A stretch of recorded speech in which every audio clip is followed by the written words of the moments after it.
আসসালামু আলাইকুম ওরহমতুল্লাহি বারাকাত। জি, আশা করি আপনি ভালো আছেন। আমি কলকাতা দারুল আমাল একাডেমি থেকে মাওলানা আলমগীর। আজ আপনাদেরকে এই ভিডিওর মাধ্যমে মাখরাজ শেখাবো। আরবিতে মোট 29টি অক্ষর রয়েছে। এই 29টি অক্ষরের 18টি মাখরাজ রয়েছে। মাখরাজ মানে কি?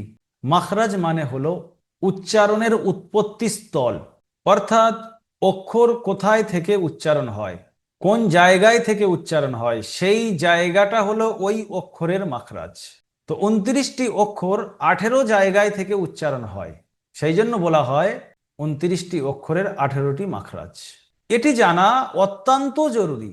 যদি মুখস্থ না থাকে বা এর উপরে আমল না হয়, তাহলে উচ্চারণ ভুল হবে। উচ্চারণ ভুল হলে অনেক জায়গায় অর্থ চেঞ্জ হয়ে যেতে পারে।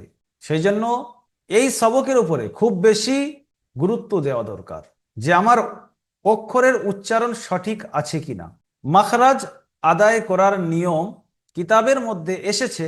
যে অক্ষরের আপনি মাখরাজ আদায় করবেন, মশক করবেন, সেই অক্ষরটাকে সাকিন করে দেবেন এবং তার আগে একটি হামজা জাবার ওয়ালা নিয়ে আসবেন।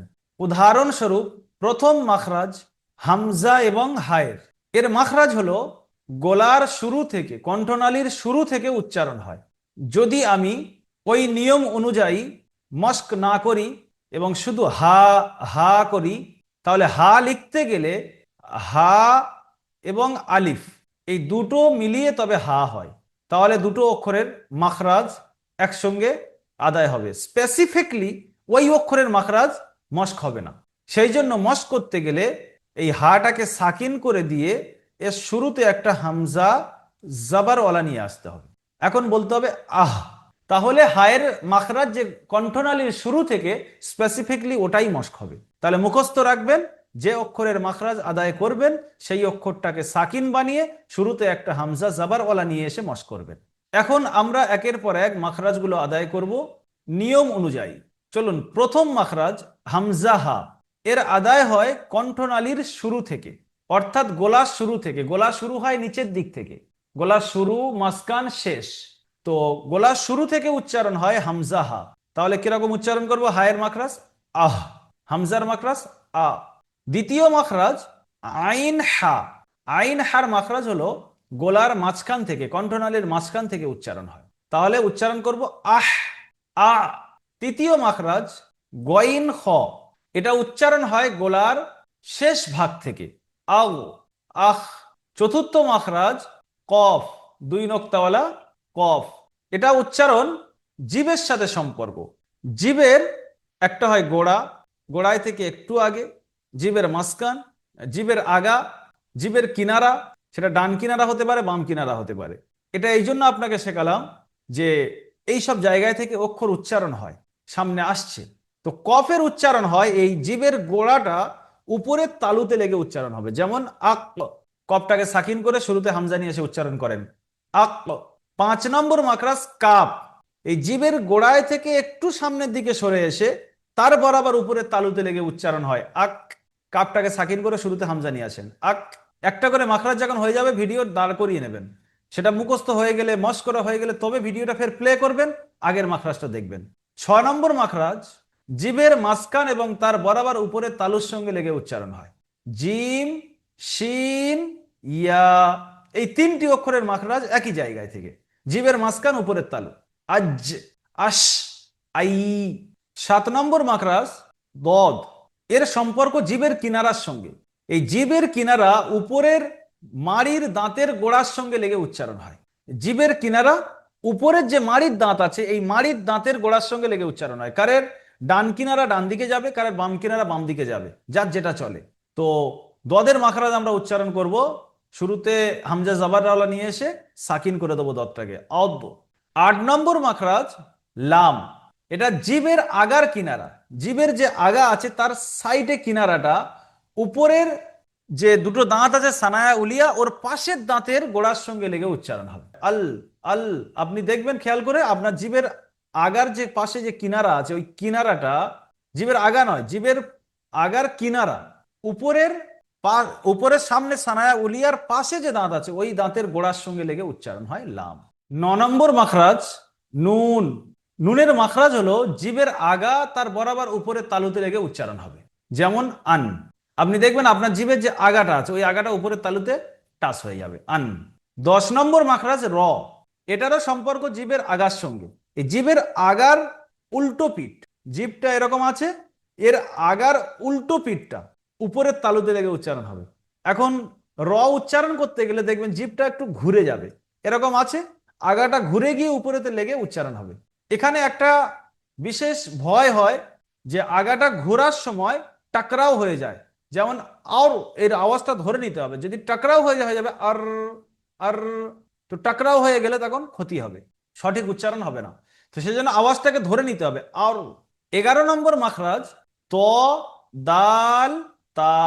এটা জিভের আগা উপরের দাঁতের গোড়ার সঙ্গে লেগে উচ্চারণ হয়। জিভের আগা উপরের দাঁতের, এই যে সানায়া উলিয়া বলেছি সামনে দুটো দাঁত, এর গোড়ার সঙ্গে লেগে উচ্চারণ হয়, যেমন আত, আদ, আত। দেখবেন জিভের আগাটা উপরের দাঁতের গোড়ায় লাগছে। এই জায়গায় একটা খেয়াল রাখা, তটা পড়ার সময় গোল করতে হবে মুখ আত, আর তাটা পড়ার সময় আত মুখ বারিক করতে হবে। 12 নম্বর মাখরাজ জ, জাল, তা। এর উচ্চারণ জিভের আগা সামনের উপরের দুই দাঁতের আগার সাথে লেগে উচ্চারণ হয়, যেমন আল, আজ, আস। জ মুখ গোল করে উচ্চারণ করতে হবে যেহেতু ওটা পুরো অক্ষর। 13 নম্বর মাখরাজ জা, সিন, সদ। সামনের উপরের দুই দাঁতকে সানায় উলিয়া বলা হয়, সামনের নিচের দুই দাঁতকে সানায় সুফলা বলা হয়, নিচের দুটো দাঁত। এই চারটে দাঁতের আগার সঙ্গে লেগে, জিভের কিনারা এই চারটে দাঁতের আগার সঙ্গে লেগে উচ্চারণ হয়, আজ, আস, আস। সদ এবং সিনের মধ্যে এটাই পার্থক্য যে সদ পুর হবে এবং সিন বারিক হবে। 14 নম্বর মাখরাজ ওয়াও। দুই ঠোঁট অসম্পূর্ণ মিলিয়ে মাঝখান থেকে উচ্চারণ হয়ে যাবে, মানে সম্পূর্ণ মিলবে না, অসম্পূর্ণ মিলে উচ্চারণ হবে, ওয়াও, আও। 15 নম্বর মাখরাজ বা। দুই ঠোঁটের ভিজে অংশ থেকে উচ্চারণ হয় বা, যেমন আব। 16 নম্বর মাখরাজ মিমের উচ্চারণ, দুই ঠোঁটের শুকনো অংশ থেকে উচ্চারণ হয় মিম, আম। 17 নম্বর মাখরাজ হলো ফা। ফা এর উচ্চারণ সামনের উপরের দাঁত নিচের ঠোঁটের ভিজে অংশে লাগবে, উপরের দাঁত নিচের ঠোঁটের যে ভিজে অংশ আছে এখানে লাগবে, আফ। একটু হাওয়াও বেরিয়ে আসে, আফ। 18 নম্বর মাখরাজ আলিফ। মুখের খালি অংশ থেকে উচ্চারণ হয় আ, মুখের একদম খালি অংশ থেকে আওয়াজটা বেরিয়ে আসে। এই টোটাল 18টি মাখরাজ। 29টি অক্ষরের এই 18টি মাখরাজ খুব সহজ, একটু যদি বুঝে নিতে পারি মুখস্থ হয়ে যাবে, যদি বুঝতে না পারি মুখস্থ হবে না। যদি আমি কিতাবের ভাষাগুলো রোটে রোটে মুখস্থ করার চেষ্টা করি কোনো ফায়দা হবে না, একদিন মুখস্থ করবেন তারপরের দিন ভুলে যাবেন। কিন্তু যদি বুঝে নেন এবং সেটা বুঝে স্মরণ করে নেন তাহলে থাকবে। এর পদ্ধতি হলো আপনাকে কন্টিনিউ 1 সপ্তাহ 10 দিন প্রতিদিন শুরু থেকে শেষ পর্যন্ত একবার করে শুধু দেখতে হবে এবং সেই জায়গায় থেকে উচ্চারণ করার চেষ্টা করতে হবে। একদিন আপনার অন্তরে বসে যাবে জিম শিন ইয়া মানে এটা জিভের মাঝখান উপরের তালু, ত দাল তা মানে জিভের আগা সামনের উপরে দুই দাঁতের গোড়ার সাথে লেগে উচ্চারণ হয়। তো এটা বসে যাবে একদিন, দেখতে দেখতে দেখতে দেখতে পুরো বসে যাবে এবং উচ্চারণ করতে করতে সেই জায়গায় থেকে স্পেসিফিকলি আদায় হবে। ও জায়গায় ছাড়া অন্য জায়গায় থেকে আদায় হলেই আপনি সঙ্গে সঙ্গে কোরআন পড়তে পড়তে বন্ধ করে ব্যাক করে আবার সঠিক উচ্চারণ করে যেতে হবে। এটা আমাদের সঙ্গেও হয়, আপনার সঙ্গেও হবে, একটু মেহনত করতে হবে। ভিডিও থেকে যদি উপকার পান আপনি তাহলে অবশ্যই অন্যজনের কাছে শেয়ার করবেন, যেহেতু উপকারিতা ভিডিও, অপরের কাছে শেয়ার করাও সওয়াবের কাজ। এবং কমেন্ট করে জানাবেন এই ভিডিও থেকে আপনার জিন্দগিতে আপনার মাখরাজের কতটুকু তারাক্কি হয়েছে।